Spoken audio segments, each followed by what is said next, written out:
앞으로는 힘을 준다가 아니라 힘을 전달한다 혹은 힘을 연결한다고 생각을 해야 돼요. 그래서 내가 라켓을 딱 잡는 순간 이 라켓은 내 몸의 일부가 되잖아요. 그래서 내가 하체부터 만든 이 힘을 내 몸의 일부가 된 라켓으로 전달을 하게 되는 거죠. 자, 여러분, 저는 그동안 수많은 영상을 통해서 그립이나 스윙의 원리를 알려드렸죠. 오늘은 제가 그동안 알려드린 원리를 적용해서 결국 여러분들이 원하는 폭발적인 스매싱을 만드는 방법을 알려드리도록 하겠습니다. 궁금하지 않으세요?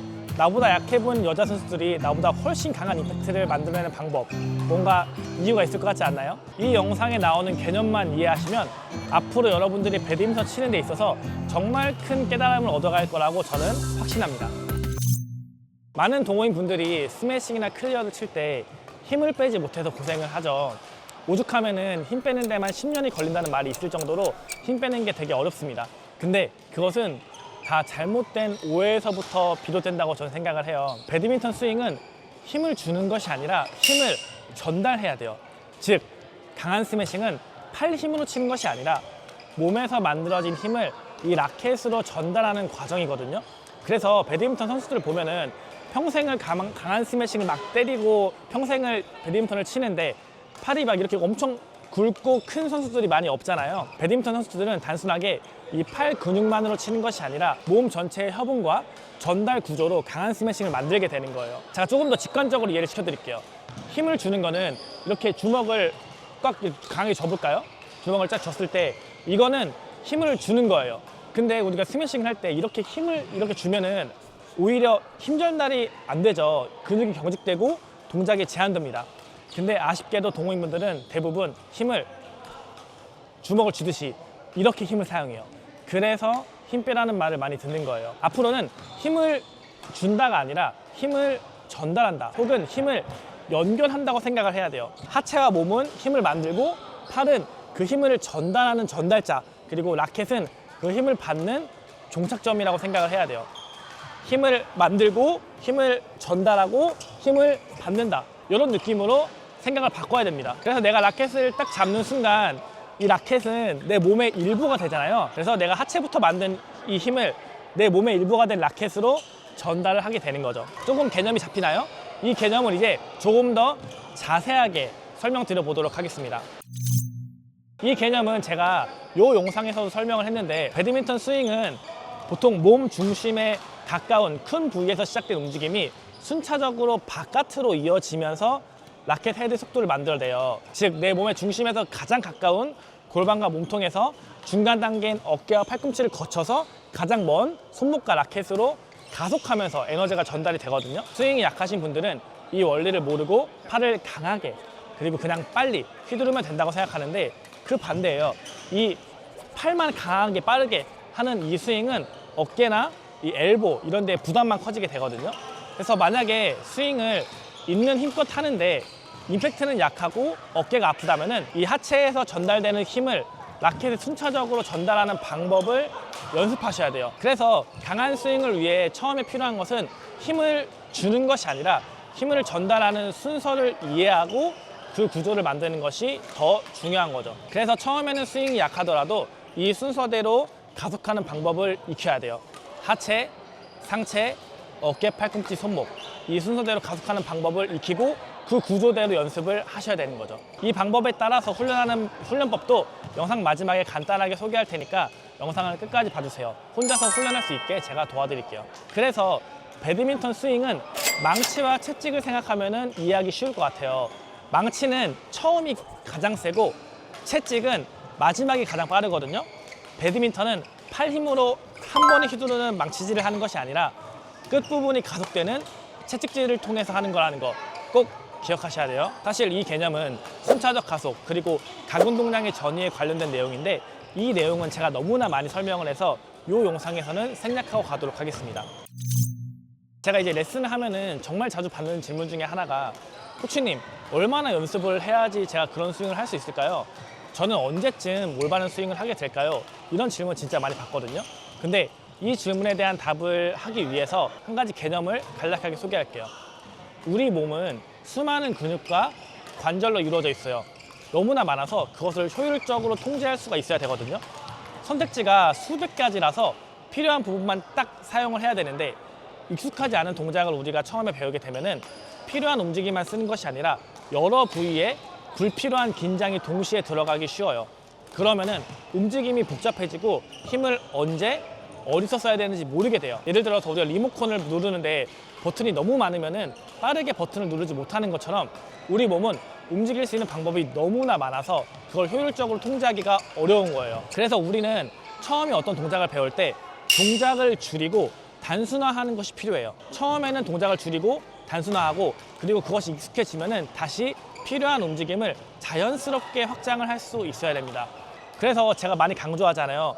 단계별 스윙, 단계별로 하나씩 하나씩 익히는 게 중요하다고 제가 많이 강조하잖아요. 우리가 처음에 배운 요 스윙, 이 스윙은 완성된 형태의 스윙이에요. 이 스윙은 스윙에 필요한 거의 모든 움직임을 포함하고 있어서 신경 써야 되는 움직임이 되게 많아요. 그래서 저같이 선수들이나 익숙한 사람들은 이 스윙이 자연스럽게 나오지만, 이 스윙을 처음 배우는 사람한테는 이것을 한 번에 다 배우기에는 너무나 복잡한 작업이라는 거죠. 그래서 이 풀스윙의 형태를 하나씩 하나씩 줄여가면서 스윙하는 것이 더 효과적이고 효율적입니다. 그래서 이런 식으로 단계별로 연습을 했을 때 크게 3가지 과정으로 우리가 실력이 느는 것 같아요. 첫 번째는 의식적인 단계, 두 번째는 연결하는 단계, 세 번째는 자동화 단계. 의식적인 단계는 모든 동작을 의식적으로 만드는 단계예요. 이때는 처음 동작을 배운 거기 때문에 뭔가 불편하고 어색합니다. 그리고 계속 내가 그 전에 했던 버릇과 동작이 올바른 스윙을 방해하는 구간이에요. 이 단계에서는 최대한 의도적으로 그 전에 하던 잘못된 동작을 통제하면서 버리고 새롭게 배운 올바른 동작을 하려고 해야 돼요. 의식적으로 그것을 하려고 해야 됩니다. 두 번째 연결 단계에서는 조금씩 동작이 자연스러워져요. 하지만 아직까지 무의식적으로 나오는 것이 아니라 생각하지 않으면은 예전 버릇이 나오는 단계예요. 그래도 내가 의식적으로 생각하면은 올바른 동작이 나오는 단계가 이 연결 단계이고, 마지막 자동화 단계는 이제 생각하지 않아도 자연스럽게 나오는 단계가 바로 이 자동화 단계예요. 결국 이 단계가 최종 형태의 단계가 되겠죠. 그래서 우리가 어떤 스윙을 배우거나 어떤 스텝을 배우거나 새로운 개념을 배웠을 때 이 3가지 단계, 처음에는 의식적으로 생각을 하고 그것을 연결하는 과정을 거치고 그 다음에 자동화가 되는 이 과정을 거치면서 우리가 스윙이 교정이 되고 실력이 늘어나는 거죠. 자, 근데 이렇게 개념만 알고 아무것도 하지 않으면 아무것도 바뀌지 않아요. 각 부위에 대한 이해를 했다면 이것을 연결하는 연습을 해야 됩니다. 동호인분들 스윙을 보면 대부분 몸을 못 쓰고 팔로만 스윙을 하거나 혹은 어깨에서 힘을 전달하지 못해서 어깨로 스윙하는 문제가 있거든요. 이것은 우리가 물을 틀었는데 호스를 중간에 막는 거랑 똑같아요. 그러면 물이 약해지잖아요. 힘을 전달해야 되는데 힘이 이 어깨에서 막혀가지고 효율적으로 공에 전달하지 못하는 상황, 그러면은 당연히 임팩트가 약해지겠죠. 그래서 여러분들이 혼자 연습할 수 있는 연습 방법을 몇 가지만 제가 간단하게 알려드릴게요. 첫 번째는 이 팔을 회전하는 연습인데, 팔을 이렇게 펴고서 이거를 내회전이라 하거든요. 페네 스윙. 이 연습을 먼저 30개 한번 해볼게요. 같이 따라 해보세요. 자, 팔을 이렇게 옆에다 두고서 위 이렇게 30개. 하나, 둘, 셋, 넷, 다섯, 여섯, 일곱, 여덟, 아홉, 열. 하나, 둘, 셋, 넷, 다섯, 여섯, 일곱, 여덟, 아홉, 스물. 하나, 둘, 셋, 넷, 다섯, 여섯, 일곱, 여덟, 아홉, 서른. 이 몸을 옆에다 두고서 이렇게 팔을 회전시키는 연습을 먼저 해주세요. 이 영상을 보고 따라 해보세요. 팔 옆에 두고 하나, 둘, 이렇게 30번을 해보는 거예요. 그 다음에 이거를, 지금 이거는 뭔가 배드민턴 스윙 같지 않았잖아요. 이거를 작은 형태의 스윙으로 만들어 볼게요. 그래서 이 상태에서 팔을 이렇게 접습니다. 접은 상태에서 이렇게 방금 했던 그 스윙을, 여기서 했던 스윙을 팔을 펴면서 한번 해보는 거예요. 이거는 20개 한번 해볼게요. 팔 접고 손목 세우고 하나, 둘, 셋, 넷, 다섯, 여섯, 일곱, 여덟, 아홉, 열.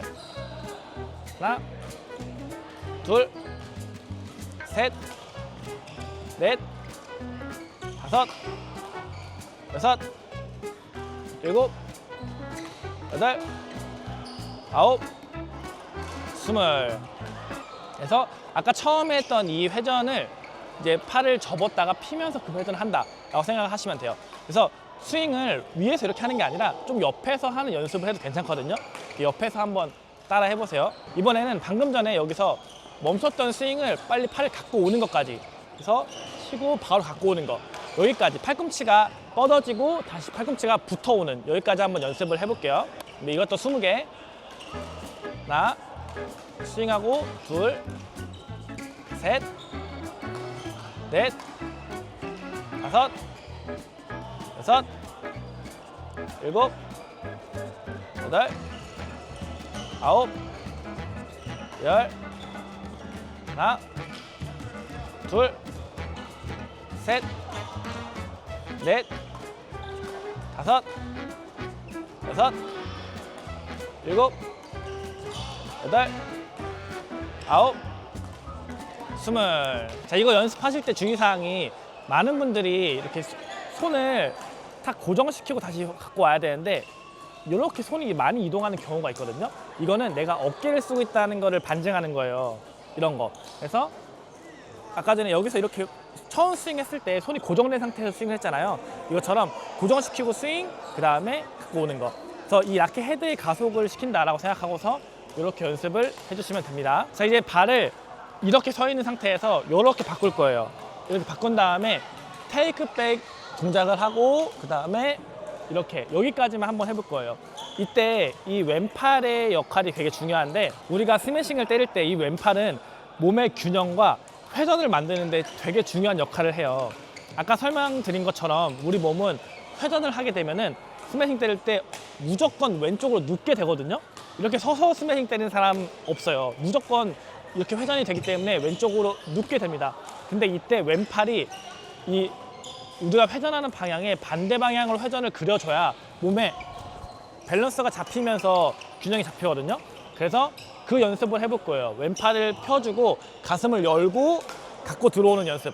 왼팔 피고 가슴 열고 갖고 들어오는 연습을 한번 해보도록 하겠습니다. 자, 그래서 이 연습할 때는 뭘 신경 쓰냐면 왼팔과 가슴이 펴지는 움직임, 그 다음에 오른쪽 골반 튕겨 들어오면서 왼팔을 몸으로 갖고 들어와 주는 거. 여기까지만 집중하시면 돼요. 그래서 스윙은 하지 말고 여기까지만 한번 멈춰 볼게요. 이렇게. 자, 이것도 20개 해보겠습니다. 준비. 테이크백 왼팔 피고 하나, 테이크백 왼팔 피고 둘, 테이크백 왼팔 피고 셋, 테이크백 왼팔 피고 넷, 테이크백 왼팔 피고 다섯, 여섯, 일곱, 여덟, 아홉, 열. 하나, 둘, 셋, 넷,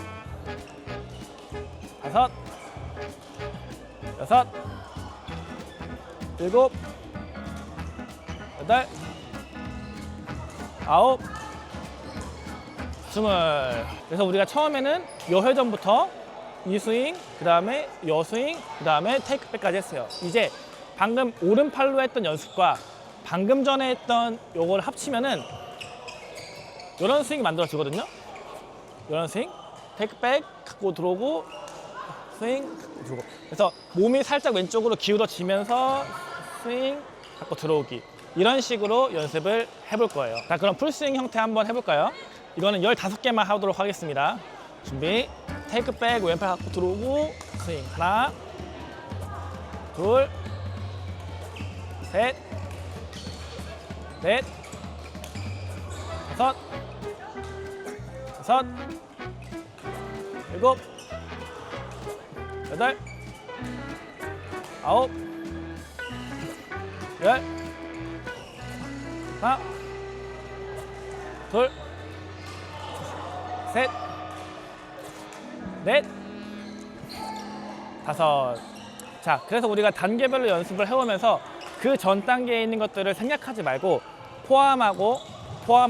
포함하면서 여기까지 와주셔야 돼요. 자, 이렇게 풀스윙으로 연습할 때 우리가 단계별로 가왔잖아요. 근데 이 골반과 몸의 회전을 잘 생각하면서 연습해보세요. 우리가 스매싱을 때릴 때 골반이나 몸 같은 큰 부위는 힘을 만들고 팔같이 이렇게 작은 부위는 그 속도를 받아요. 그래서 하체나 몸통은 팔보다 무겁잖아요. 그래서 이것을 회전하기 위해서는 큰 힘이 필요하고 그 회전의 힘이 상대적으로 가벼운 팔이 전달이 되면은 그 속도가 가속이 돼요. 여러분들이 방금 했던 연습을 하면은 팔이 가속되는 거를 느낄 수 있을 거거든요. 이런 식으로 몸에서부터 회전이 시작을 시키고 이렇게 몸에서부터 시작된 회전을 그 팔이 받는 연습을 충분히 해주셔야 돼요. 이렇게 팔이 빠르게 가속되는 구조를 만들어 준다면은 정말 강한 스윙을 만들 수 있을 거라고 저는 생각을 합니다. 근데 여러분 이런 영상을 보면은 어떤가요? 얼른 막 연습해보고 싶다고 생각을 하다가도 막상 하루 혹은 3일, 한 일주일 연습을 하면은 지속하지 못하죠. 왜냐면은 지루하거든요. 아니면은 막 핑계가 생깁니다. 막 일이 생기고 피곤하고. 그래서 결국에는 우리가 영상을 봤을 때만 잠깐 연습을 하니까 결국 제자리를 맴돌다가 끝나는 거예요. 저는 대부분의 동호인분들은 올바른 개념과 꾸준한 연습이 있으면은 이전보다 훨씬 더 나은 스윙을 만들 수 있다는 신념이 있어요. 개인차는 있지만 많은 분들이 일정 수준 이상으로는 충분히 교정이 가능해요. 그래서 여러분들이 50일 동안 딱 집중해서 스윙만 여러분들이 이 프로그램대로 따라온다면 교정이 가능하도록 스윙만 교정하는 프로그램을 제가 만들었습니다. 제가 아까 전에 스윙 트레이닝 하는 것을 보여줬잖아요. 그런 식으로 혼자서 보고 따라할 수 있는 영상을 한 30가지 이상을 제공을 해요. 그래서 오늘 설명한 것보다 훨씬 더 자세한 스윙의 개념부터 작은 스윙, 큰 스윙으로 연결, 몸의 사용, 후위 상황에서 연결, 백핸드까지 50일 동안 매일 10분씩 스윙 교정을 위한 훈련을 하게 되는 거죠. 혼자서 영상을 보고 하는 것만으로도 스윙 교정될까? 라고 생각할 수 있지만 이미 이 전 단계인 그립 교정 과정에서 많은 분들이 그 효과를 이미 경험을 했습니다. 만약에 여러분들이 정말 열정을 쏟고 몰입해서 열심히 배우고 싶은데 방법을 몰라서 못했다면은 이 강의에 그 방법이 있다는 거예요. 만약에 내가 구력은 늘어나는데 실력은 제자리다, 혹은 내가 스윙 진짜 한번 잘해보고 싶다 라고 느껴지신다면은 한번 걸어볼 만한 타이밍이 바로 지금이라는 거죠. 앞으로 저와 함께 약 50일 동안 몰입해서 스윙 하나에만 딱 집중을 해서 훈련하고 싶다면 이 영상 고정 댓글 링크에 영상을 하나 남겨놓을게요. 그 영상에서 조금 더 자세하게 이 프로그램에 대해서 설명해 놓도록 하겠습니다. 그 영상을 꼭 한번 시청해 보세요. 배드민턴은 어려운 운동이지만 스윙은 노력하면 충분히 교정할 수 있습니다. 그동안 무엇을 어떻게 연습해야 되는지 몰라서 훈련을 못했다면 꼭 첫 번째 고정 댓글 링크를 확인해 보세요. 그럼 오늘도 영상 봐주셔서 감사합니다. 좋은 하루 되세요.